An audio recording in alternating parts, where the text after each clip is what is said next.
Inilah Injil suci menurut Markus.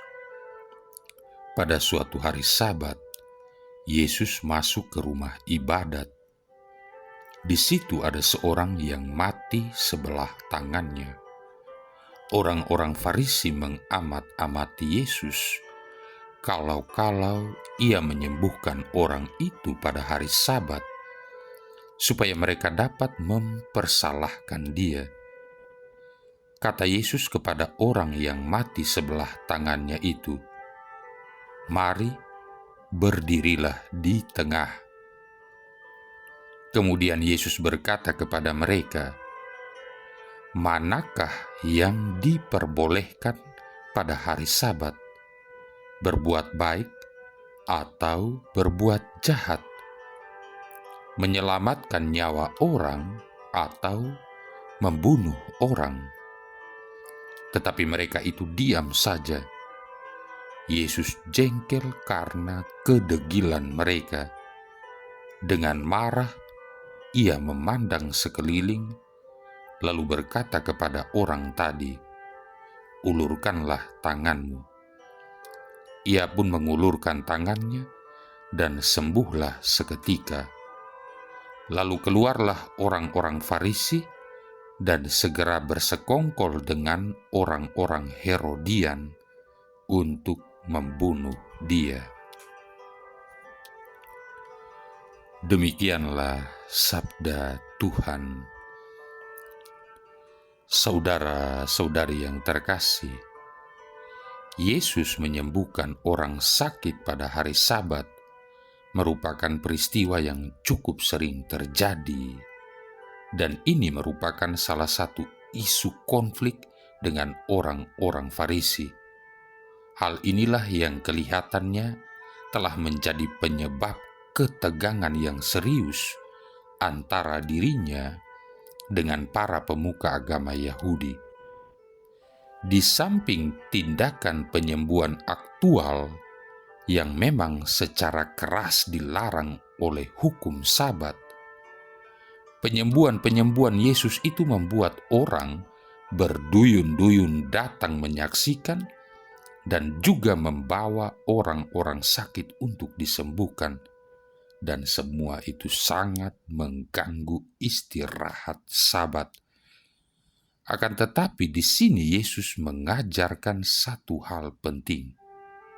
Hukum itu baik, dalam hal ini hukum Sabat. Namun hukum ini tidak boleh mengobok-obok pelayanan karitatif, yakni melakukan perbuatan baik bagi sesama. Jadi, terkadang Yesus memang dipandang melakukan tindakan melawan hukum Sabat dan menantang para ahli Taurat dan Farisi.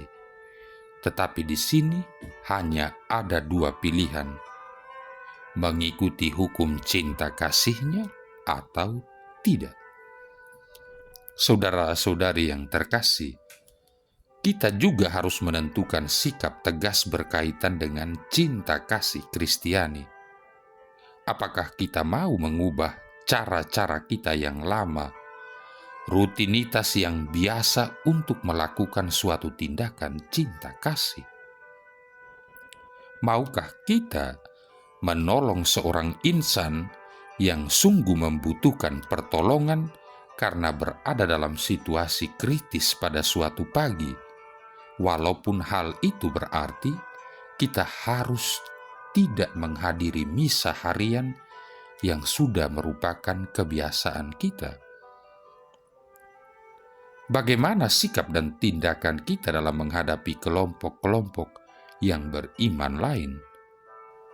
Apakah tindakan cinta kasih senantiasa merupakan keharusan bagi kita, walaupun itu tidak atau kurang populer di mata sahabat-sahabat terdekat kita? Bagaimana sikap kita menghadapi orang-orang miskin? Entah itu miskin dalam hal keuangan, miskin dalam hal latar belakang pendidikan, atau miskin dalam hal personalitas dan penampilan. Apakah kita bersikap baik dan ramah terhadap mereka seperti kita baik dan ramah terhadap orang-orang yang berada, yang berlatar pendidikan tinggi, dan yang berpenampilan menarik. Singkatnya, apakah nilai-nilai yang kita anut senantiasa lurus? Hukum adalah baik dari dirinya sendiri. Hukum itu adalah semacam rambu-rambu bagi kita dalam menjalani jalan kehidupan kita. Namun hukum cinta kasih Kristiani berada di atas rambu-rambu jalanan kehidupan kita. Artinya, hukum cinta kasih berada di atas hukum apapun. Hukum cinta kasih Kristiani merupakan tolak ukur akhir dari suatu kehidupan Kristiani yang otentik. Saudara-saudari yang terkasih, pada hari ini juga Gereja Katolik sejagat merayakan peringatan Santo Antonius Abbas. Antonius dilahirkan pada tahun 251 di sebuah dusun kecil di Mesir. Ketika usianya 20 tahun, kedua orang tuanya meninggal dunia. Mereka mewariskan kepadanya harta warisan yang besar dan menghendaki agar ia bertanggung jawab atas hidup adik perempuannya. Antonius merasakan belas kasihan Tuhan yang berlimpah atas dirinya dan senantiasa datang kepada Tuhan dalam doa. Semakin lama, semakin peka ia akan penyelenggaraan Tuhan dalam hidupnya.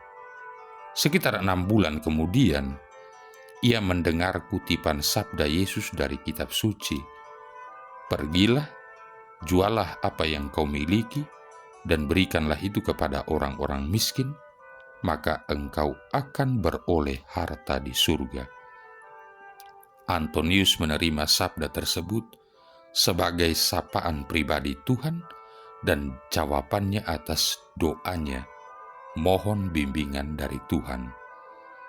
Ia menjual sebagian besar harta miliknya, menyisakan sedikit saja secukupnya untuk menunjang hidup adik perempuannya dan dirinya sendiri.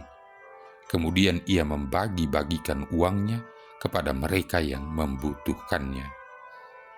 Adik perempuan dari Antonius juga akhirnya bergabung dengan kelompok perempuan yang hidup dalam doa dan kontemplasi. Antonius kemudian memutuskan untuk hidup sebagai seorang pertapa. Ia mohon pada seorang pertapa senior untuk memberinya pelajaran hidup rohani. Antonius juga mengunjungi para pertapa lainnya agar ia dapat belajar kebajikan-kebajikan paling utama dalam diri setiap pertapa. Kemudian, ia mulai hidupnya sendiri dalam doa dan tobat sendirian hanya dengan Tuhan saja. Ketika Antonius berusia 55 tahun, ia mendirikan sebuah biara guna menolong sesama. Banyak orang mendengar tentangnya dan mohon saran serta nasihat rohaninya. Antonius memberi mereka nasihat-nasihat yang praktis. Seperti katanya, setan takut pada kita ketika kita berdoa dan bermati raga. Setan juga takut ketika kita rendah hati dan lemah lembut. Terutama, setan takut pada kita ketika kita sangat mencintai Tuhan. Setan akan lari terbirit-birit ketika kita membuat tanda salib. Antonius wafat setelah melewatkan hidupnya yang panjang dalam doa. Usianya mencapai 105 tahun. Santo Athanasius menulis riwayat hidup Santo Antonius dari Mesir yang sangat terkenal ini. Hidup Santo Antonius merupakan hidup dengan pengabdian total kepada Tuhan. Bersediakah kita mengabdikan hidup kita kepada Tuhan hingga rela mempersembahkan hidup kita sepenuhnya seperti yang telah dilakukan oleh putranya Yesus Kristus? Marilah berdoa. Allah Bapa kami, sumber cinta kasih, Santo Antonius Abbas telah kau panggil mengabdi kepadamu di padang gurun yang sunyi dengan cara hidup yang mengagumkan. Semoga berkat teladannya kami sanggup mengingkari diri dan menaruh cinta kasih kepadamu di atas segalanya. Dengan pengantaran Yesus Kristus Putramu Tuhan kami, yang bersama dengan Dikau dalam persatuan Roh Kudus hidup dan berkuasa, satu Allah sepanjang segala masa. Tuhan memberkati kita sekalian, Bapa, Putra, dan Roh Kudus.